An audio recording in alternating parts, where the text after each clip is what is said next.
Good evening, this is Guy Mezger, and I'm here with Iron Dragon TV, and we're at the grand opening of the ONNIT Academy. And those of you guys that don't know what ONNIT is it is an amazing concept on top of other things. It is a supplement company that features very high-end, specific supplements, from brain products to immune system products, all kinds of great stuff. And they have this incredible academy, and they're also sponsoring a lot of MMA athletes. And speaking of one of the ONNIT athletes we have here is a buddy of mine, Tim Kennedy. What's going on? How are you? Awesome. Those of you guys that aren't super familiar with Tim, if you're not a big USC fan, Tim is one of my favorite athletes in the UFC for several reasons. One is he's an old school workhorse type fighter. I love it. You know, he comes out there, he gives it his all when he fights. You know, he's one of the most well-rounded athletes out there. And on top of it, he's also well, among other things, he's very humble. But he's one of our veterans. Not only is he one of our veterans, but he's also, you know, to be honestly, he's a true life American hero and a decorated soldier. And you know, of course, we always, you know, you always get a lot of people telling you how much they really appreciate your service and stuff like that.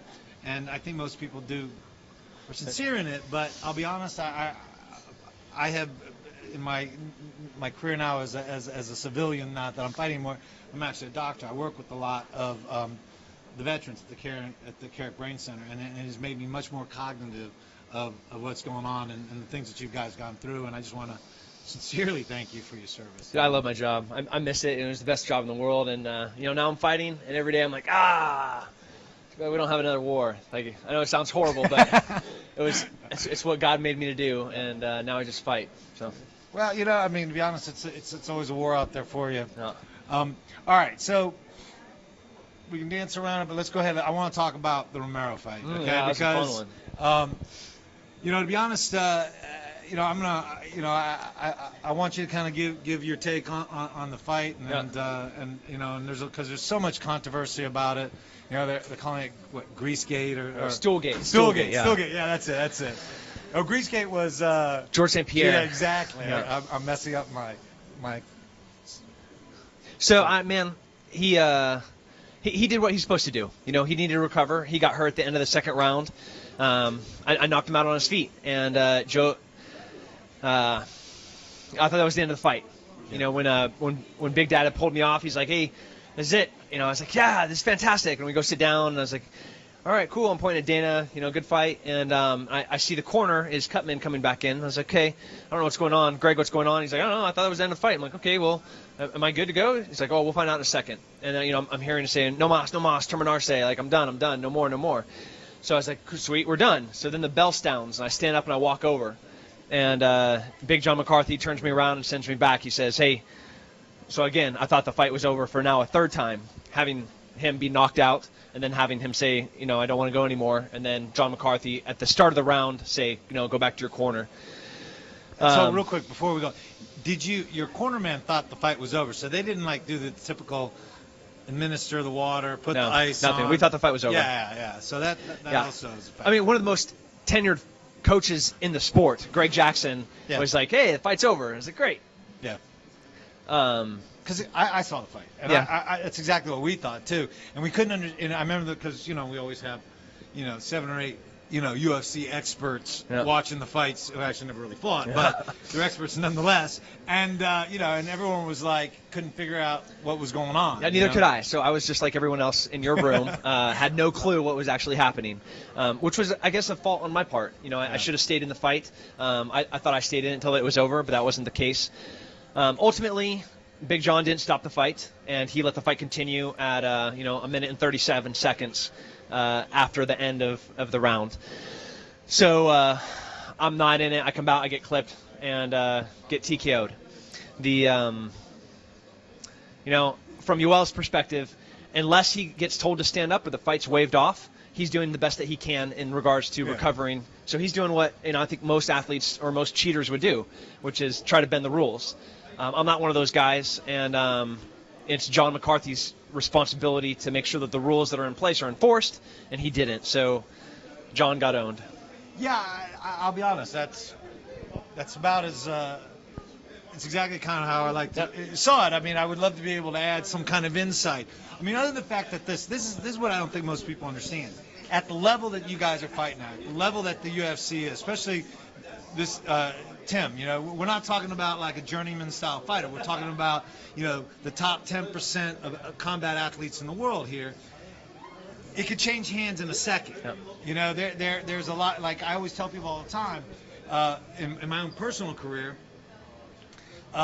when there's never really been a fight that ever really got handled. I got knocked out, but I was winning the fight right till I got hit. And that's kind of what happened with you. You were winning that fight, and technically won the fight, or untechnically won the fight, and it can change so quickly. Yeah. And but I will tell you something. And this is not like the first time you've had an interesting fight, because you fought Mayhem on when I was the president of HCNF Fights, and I was very disappointed with what was going on with that fight. Yeah. You know, and really couldn't express so much of it because I was, you know, the president and the boss, and I'm supposed to be, you know, impartial, even though I'm like going, what's up with this? Yeah. But I will tell you something. You handled it with a lot of class, and you handled this with a lot of class. And I know how frustrating it is. I've had some interesting calls in Japan, and interesting. Yes, and it's very frustrating because you put so much effort out, and people. I mean, unless you fight, you don't know. And people think they know. They play football and they go, football's tough. I go, it ain't fighting. No, and so they don't know. Seconds, ounces. You know, like you said, everything matters at that level. 1 second. You know, if the round ends at 1 minute, it's not 1 minute and 1 second. You know, at the level that you fought and the level that I'm fighting at, you know, it's every second, every ounce, you know, every moment counts in the fight, and it's just too high level. Changes over, yeah, exactly. Yeah. Well, I'll tell you what. Let's shift gears here. We're in Austin, and Austin. Yes, exactly. And Austin is actually one of my favorite places in the entire world. I love coming to Austin. Best music in the entire planet. But interesting enough is that we now have the UFC coming to town, and just curious what that kind of means for Austin. It's cool. So we got a local, Yves Edwards, fighting. Yeah. You know, we have Andrew Craig that lives here. I live here. So we have this huge pool of UFC athletes that live and train here. And this is the first time in a while that we've had the UFC actually be here. So I just left Cub Swanson's dinner, like post-weigh-in, you know, like dinner party, where he's just chowing down after, you know, he's been rehydrating for the past 2 hours. It's like all the things that we do in all these other kind of horrible places, I'm getting to do in my hometown in Austin. So the town is abuzz and excited about having about hosting the UFC here. And everybody's coming out, you know, like all the gyms, all the, you know, it's a pretty exciting weekend. Oh, I think it's amazing how, because, you know, I'm from Dallas. Dallas, size-wise, you know, population-wise, dwarfs Austin, right? And you would think, because Dallas is such a sports nuts place, we have every major league sport. Every major league sport we have 2 or 3 minor league. You know, we have minor league hockey, we have minor league this. And the fight, you would think something as big as the UFC would attract. And to be honest, Dallas is not a fight town. No. I mean, they do it. If you look at the people who actually like come to the Dallas fights, like almost 25% of them are out of towners. Yeah. Not. I mean, are you kidding me? I don't understand it. So having a town that is enthusiastic like that is exciting. And that's cool. You guys get a lot of support here. I know younger, you know, before there was UFC, I was kickboxing and boxing. I fought in Austin all the time. It was an interesting fight crowd. But we have a the champ. A guest here. Yes, the champ. We have the UFC bantamweight champion, TJ Dillashaw. How are you, brother? How you doing? Good, man. Come on in here. Yeah, absolutely. Stand right here. Yeah, you're the man of the man. Sweet. Cool. All right. Well, we were kind of talking a little bit about earlier. You know, I said, hey, what should we kind of talk about? You know, one of the interesting things that we have. Yeah. What are the interesting? You can see we are not actually, you know, professional color this is professional. This is good. Yes. Yeah. No, but you know, the difference in my day when UFC started, there weren't weight classes. Yeah. In fact, there weren't even really rules, and now we have the weight classes, and of course it started with the heavy and move on down.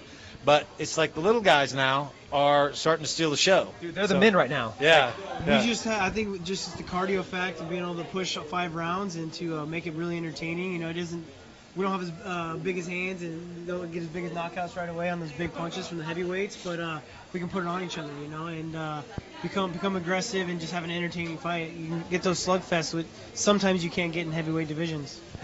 About you talk about the cardio and those long fights. So you have back-to-back finishes in the 5th round. One in which got you the title, making you the UFC champion, you know, in your respective weight class. And then like the next following fight, you fight Joe Soto, and you finish him in the 5th round. So what is this? Are you a slow starter? Are you just that dangerous the entire fight?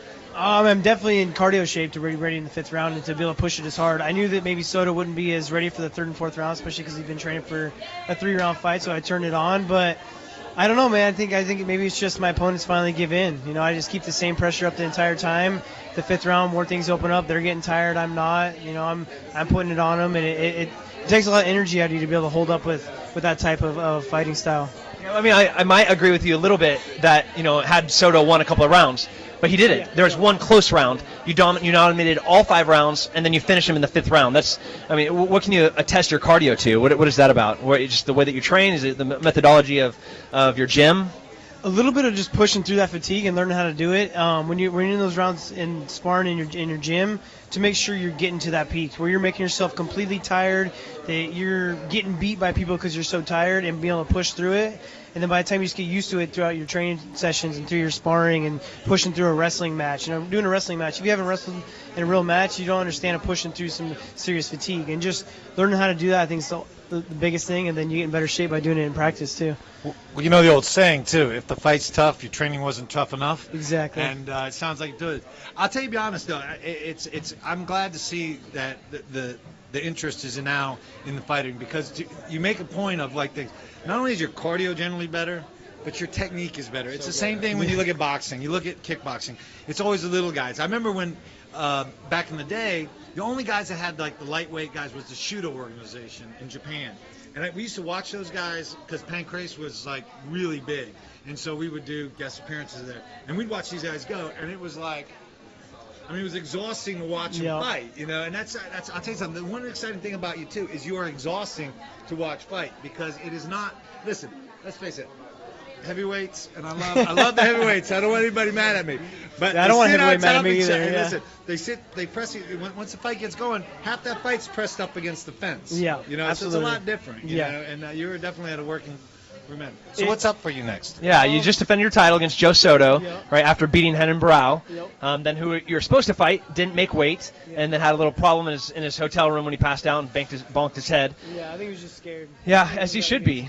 Scared, yeah. So now we have Dominic Cruz. Is that what's going to be next? Yeah, the word is Dominic Cruz. Don't have an official date yet, but I got some time off. I just had elbow surgery 4 weeks ago, and so I got out of the splint, started working out, and getting back at it. So, whenever they tell me the date, we'll be able to announce it officially, but looks like Dominic Cruz.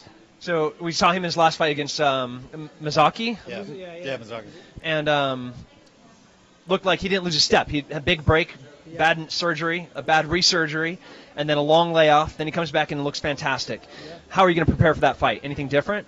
Not really. I'm going to give him the same look. I mean, he's the same fighter. I was just stoked to see that he was actually a little more aggressive. A lot of his fights has just been outpointing you, moving around, and getting that decision. And, I think he actually came out with intent to hurt someone, and it looked a little more aggressive. And, it's good to see that in him, because you haven't seen it. But I also think if he tries to keep that pace up, he's going to get tired. Maybe I'll get another 5th-round knockout. Who knows? So you have a teammate that's fought him. Yeah, twice. Is that, yeah? Yeah, it was supposed to be 3 times. I fought him twice. Is that a benefit for you? You're going to have some inside knowledge? Yeah, I mean, I guess so. I mean, I just have from any of his fights, you can break down the fighters just from watching all of his fights. But yeah, helping Uriah prepare for his fight. I actually had to beat Dominic Cruz for a couple of fights and kind of work on that footwork, which I feel like has actually helped my own style in general.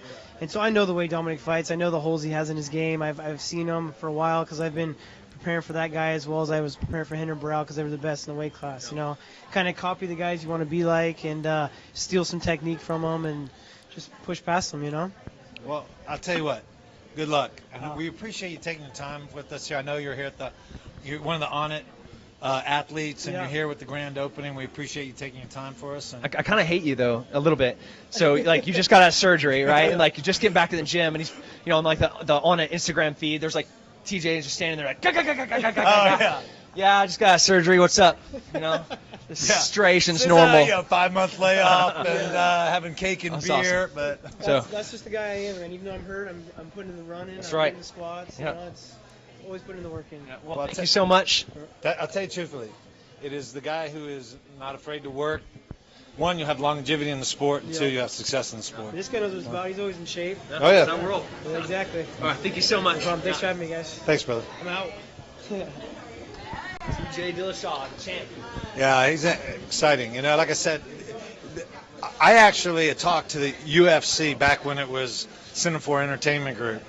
And, yeah, I know. Yeah, I'm old. Okay. And so I was telling them, I said, when they started initiating the weight classes, now you got to originally understand that my original weight class was lightweight, which was 199 pounds. That was a lightweight back in the day.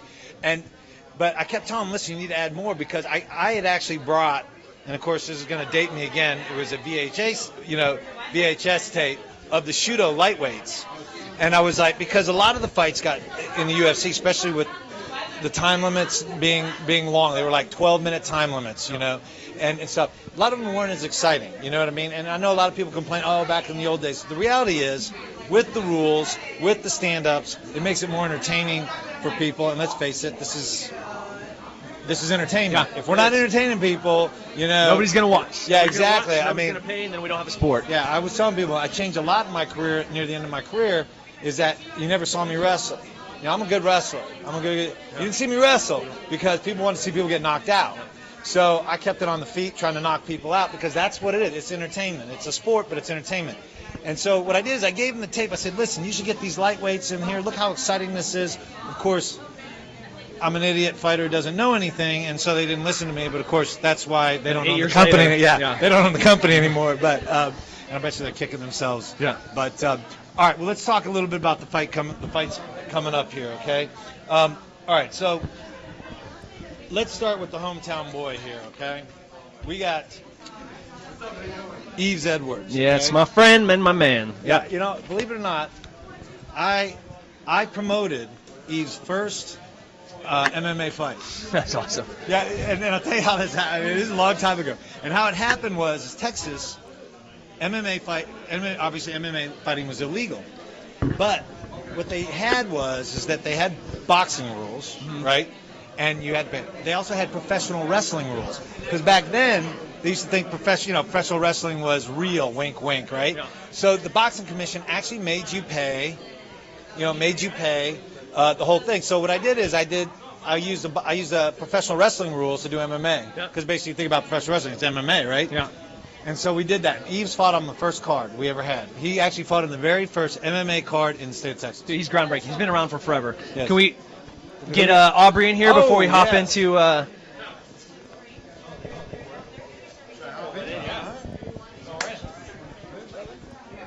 Thank you, man. Thank you so much for being here. For sure. All right. What's this? ONNIT CEO. Yeah. Well, in case you act up, they got both sides. This is a dangerous spot to be in, man. Between you savages. Well, first of all, we appreciate you being here. We really do. You got to be excited about ONNIT, and I don't know if excited quite covers it. Is that what it is? A little few notches above that. That's beautiful. Yeah. Well, I'll tell you guys, over here, you guys got to check out YouTube. You got to go look at some of the stuff he does. But what you really have to do is look up what is a warrior. It is a great. He does a whole video with it, and to be honest, I watch it. Seriously, I probably watch it once a week. I'm not exaggerating, and we bring it to the kids. And whenever we get a bunch of new kids, I make them watch it because it is. I tell people all the time, you have decisions in life, and you can be. Ordinary, or you can be extraordinary, and it's entirely up to your decision, and that's kind of what the message is, I feel, in that, and it's been fantastic. So I'm actually a little giddy meeting you in the first. To be honest, I'm usually not really starstruck by too many guys. You're actually paraphrasing a quote that's one of my favorite quotes. We have but one choice, to be warriors or ordinary. And that's describing that ethos, to take everything as a challenge instead of a blessing or a curse and being subject to the waves of emotions and everything else that we are. If you make that decision to be a warrior, everything's just a challenge. And we're really good at overcoming challenges. So Yeah, given the opportunity, that's right. So you think that your gym and your products, I mean, those are all enablers to do just that, right? Yeah. Well, you got to have a sound body. I mean, that's the pyramid behind everything. You know, when your body's weak and you don't have that confidence in that, it's hard to do things mentally. It's hard to overcome those challenges and push yourself through. You know, it's part of why you go through all the training you do, both as a fighter and as a soldier. It's to test yourself. So when that shit gets ugly, I don't know if I can say that on this. Sure you can. But when it gets ugly, you know what you're made of. You know what's inside you, and you know how you'll perform, and that's what it's all about. And ONNIT's about getting yourself in that healthy, ready, energetic state. So whatever comes, you'll be ready. Actually, it's very true. I'm actually a doctor, and so what I do, I do a lot of consulting with the Carrick Brain Center, and one of the biggest things that we have made transformational with it. I work mainly with the vets, and that's how I was explaining earlier.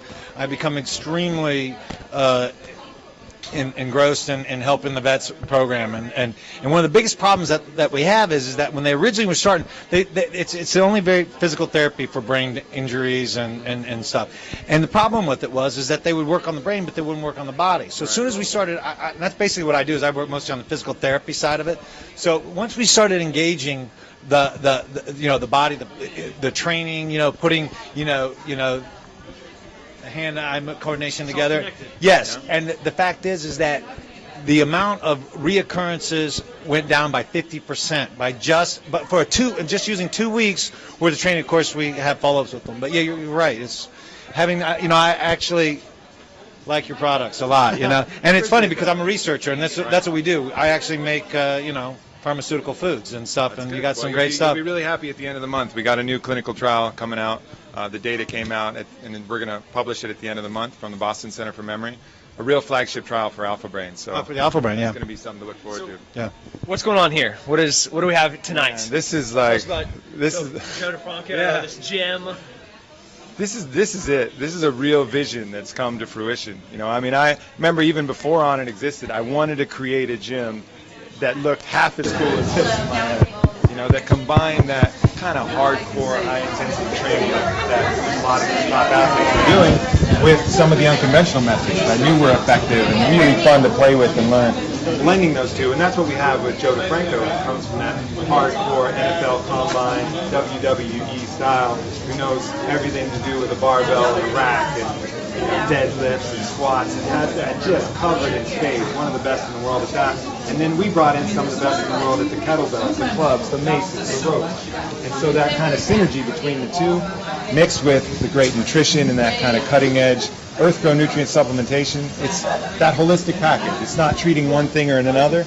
It's saying everything is good. Let's stop trying to pretend that ours is the only way and your way sucks. Everything is good. Let's take the best of it all, put it in one place, have some fun. So ONNIT's running like 1,000 miles a minute, it seems like right now. Opening a new gym, new product all the time, the best stuff. What's next? Well, we just acquired a yoga company, too. Black Swan Yoga. That's a great one. Yeah. It's now part of the ONNIT platform.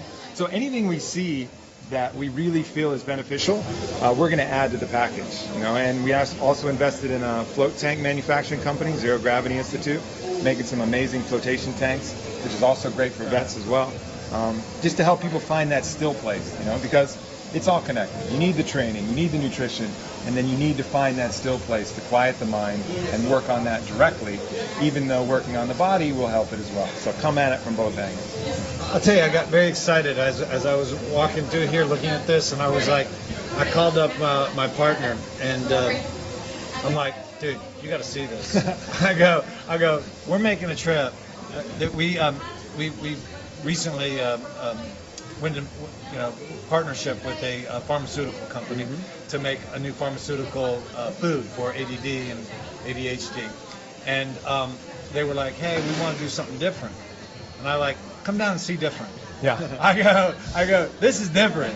I mean, I really, seriously, I three-weight him. I'm walking in the rain out there going, dude, you got to see this, man. I go, this, I said, this is different. This is what medicine should be. Like when I talk about medicine, I don't talk about the allopathic. Right. Hey, come here, I'm going to give you a shot.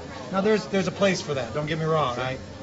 I know. I mean, all my partners are MDs, and if I break my arm, I'm not going to take an herb for it. Sure. But but most of the stuff, like I tell people, Hippocrates said it the best. Food is your medicine, right? And so having that kind of stuff and having that focus, and I'm really excited about what you guys are doing here. I mean, it's like it's not even mine. I'm like, this is pretty awesome. Good stuff. I gotta admit. Just to be able to get all these people in the same room, this guy, yourself, not only the fighters, but the promoters, the authors, the doctors, everybody here together. It's just super special. I go look around and watch these little conversations happening from the wingsuit jumper talking to the MMA champion, and you're like, this is awesome. Yeah. This is great. Where everybody's unified under one goal, and that's just being the best we can be. Yeah. Well, it's an exciting place, exciting night, great products. Yeah. Can't wait to see what's next.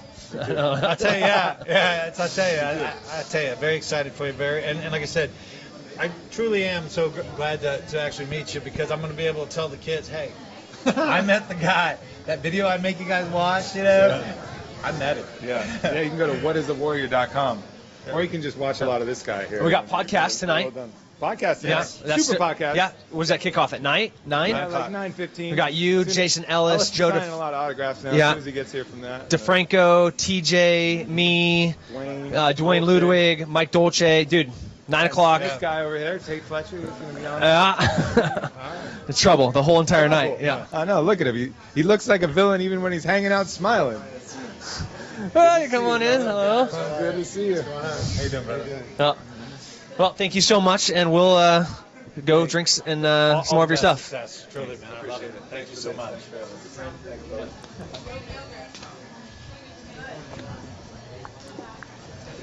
Well, it's a good night. Yes, as this is where we get to say goodnight to you guys. Tim, pleasure. It's a good night. As always, it's been a good time. Thank you guys for tuning in, watching what we're going to do. Tim? Have an awesome night, and then enjoy the festivities. Stay strong. Keep your hands up.